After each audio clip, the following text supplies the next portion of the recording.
Malawi is one of the countries in sub-Saharan Africa, and like other countries in the region, Malawi is confronted with the challenge of realizing quality, inclusive, and equitable education for social transformation and development. Although several frameworks such as SDG 4 Education 2030 Framework for Action and the Continental Education Strategy for Africa 2016 to 2025 emphasize on the need to improve quality, inclusive and equitable education, learning achievement in Malawi and many other sub-Saharan African countries has been low.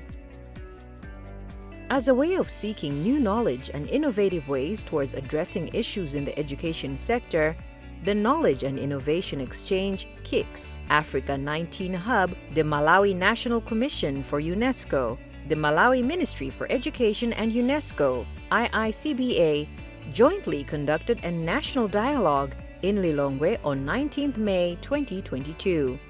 The dialogue was a third gathering of thought leaders, policymakers, and researchers in the education sector. The first similar dialogue was conducted in Kenya and the second in Ethiopia. The dialogue attracted scholars, civil society organizations, and education experts, both national and international, who gathered to discuss ways of promoting quality, inclusive, and equitable education for all. The discussion gave experts an opportunity to make presentations that would help to realize their vision of access to quality education. They discussed the priorities, progress, and opportunities in the Malawi's national education system. An inquiry into the gap between policy and practice was also made to unveil evidence in Malawi on promising practices. But first, it was significant to give background of Knowledge and Innovation Exchange Malawi National Dialogue.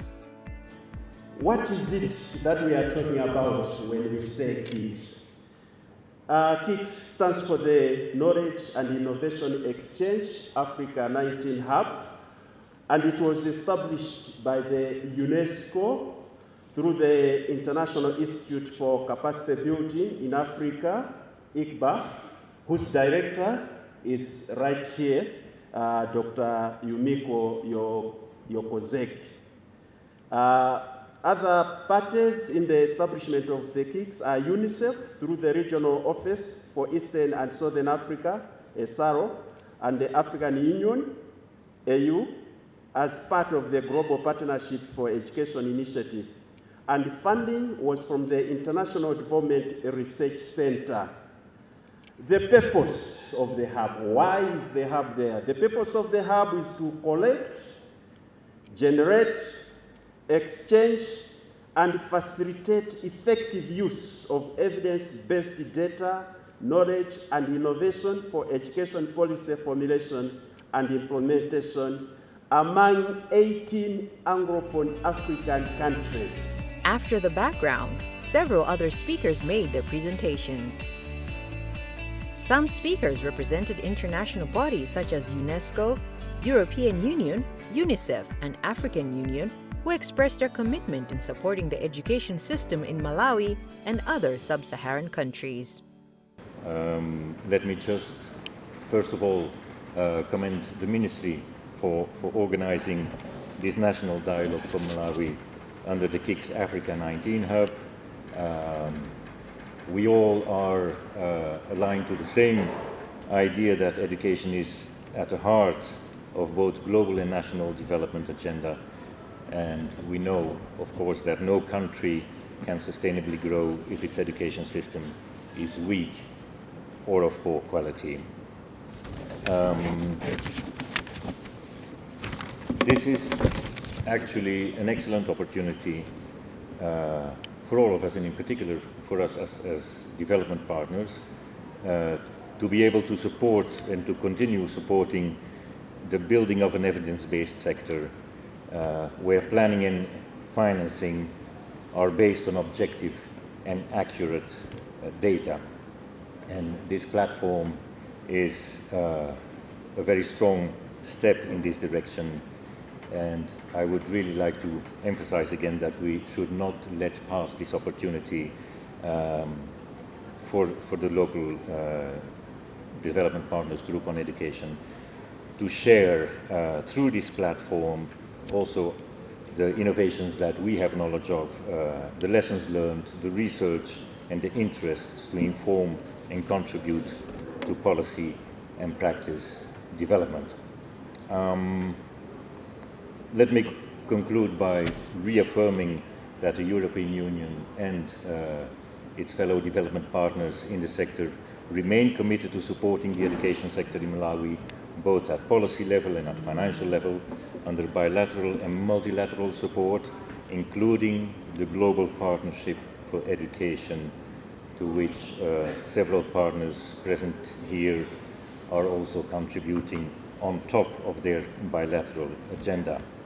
We would like to have all teachers in Africa to be motivated, qualified, and then well prepared to teach our learners. So that's our vision. UNESCO ICBA, together with UNICEF and African Union, are organizing and implementing KIX Knowledge Innovation Exchange Hub. And we have 18 Anglophone countries in Africa to be sharing the experience, and then also using the knowledge and innovation in education policy and practices. Among the other issues that were discussed during Knowledge and Innovation Exchange Malawi National Dialogue was the issue of quality education for learners with disabilities.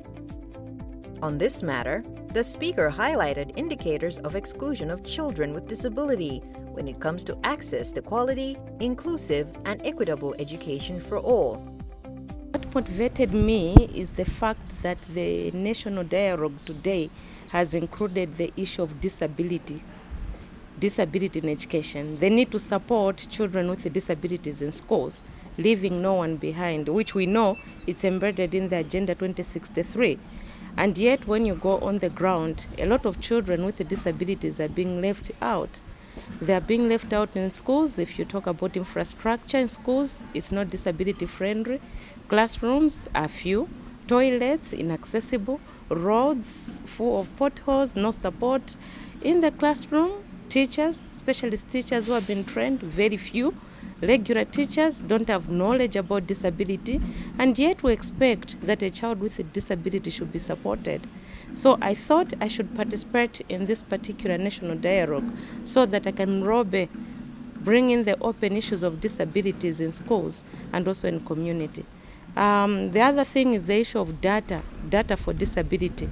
We are lagging behind in terms of having national data for children with disabilities. We don't know.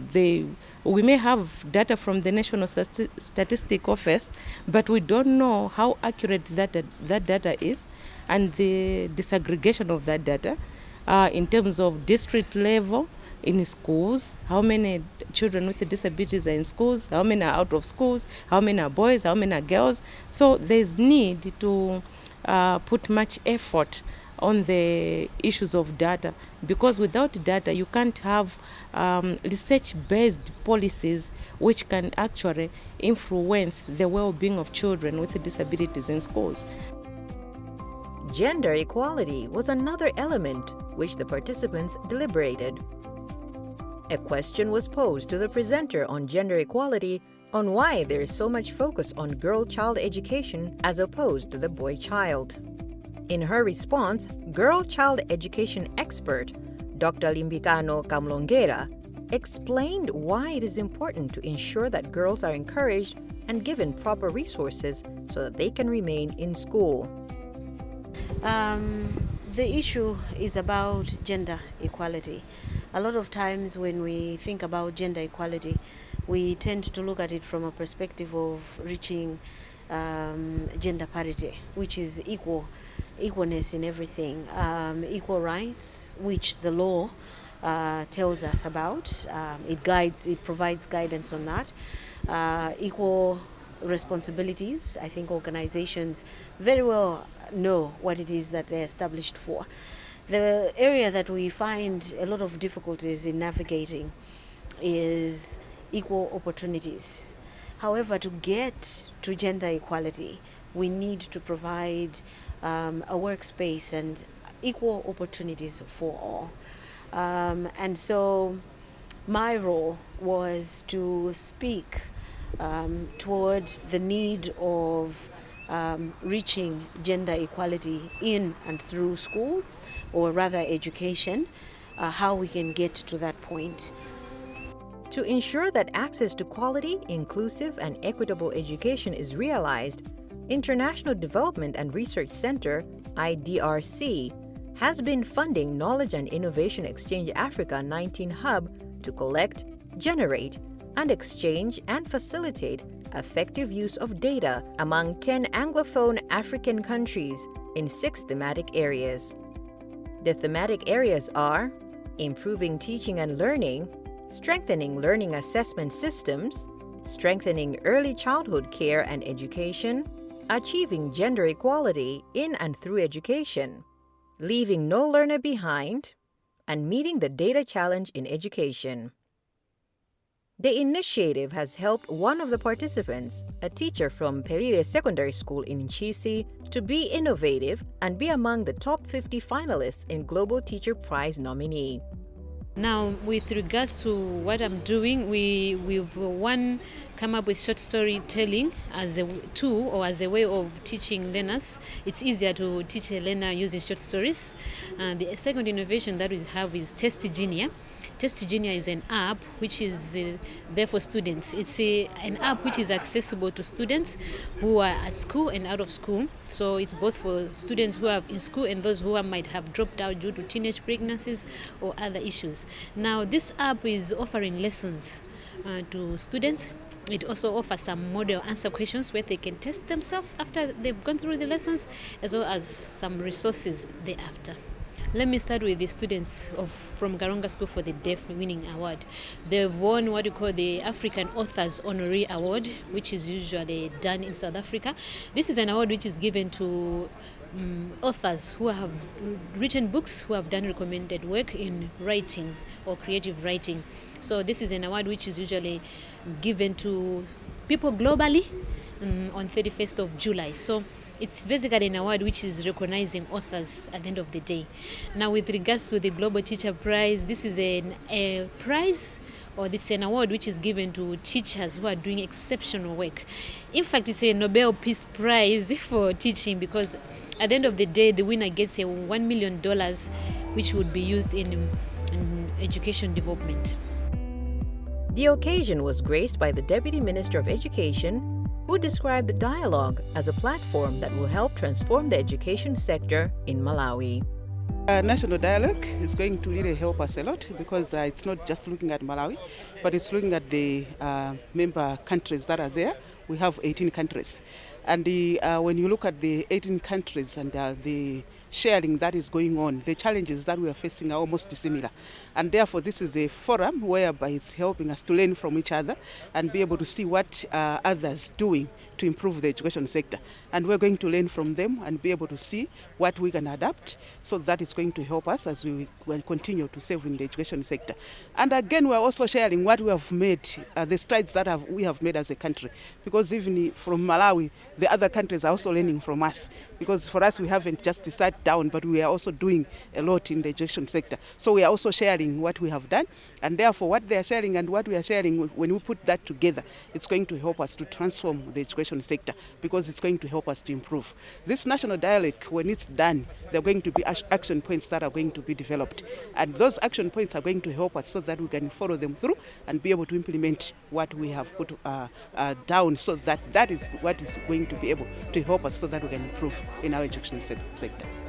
The dialogue also involved participants from Spain, Kenya, and Botswana, among other countries who participated virtually.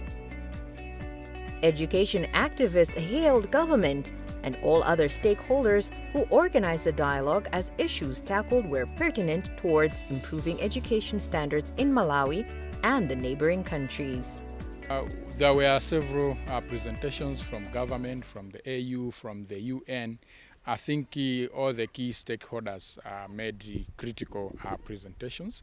One thing I think that came out is that the government is committed to provide education, but we also heard the EU head of delegation saying that the EU and the development partners are willing to provide financing for education. I think these are very critical because we need adequate financing, but we also need government commitment at policy level in order to ensure that the needs and aspirations of the KIX framework, which has brought us together, these needs and aspirations are achieved. And particularly we need proper evidence and adequate data which is timely available to make informed decisions. In the end, participants formed groups to identify and agree on priorities from the thematic areas and subsectors to address the challenges to be documented in a call for action.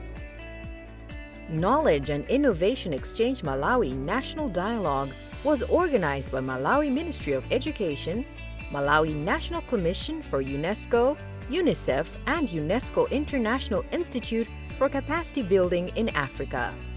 The KIX Hub is managed by 3 partners, namely UNESCO IICBA, the UNICEF Eastern and Southern Africa Regional Office, and the African Union Pan-Africa Institute of Education for Development. The KIX Hub is internationally funded by the Global Partnership for Education and the International Development and Research Center.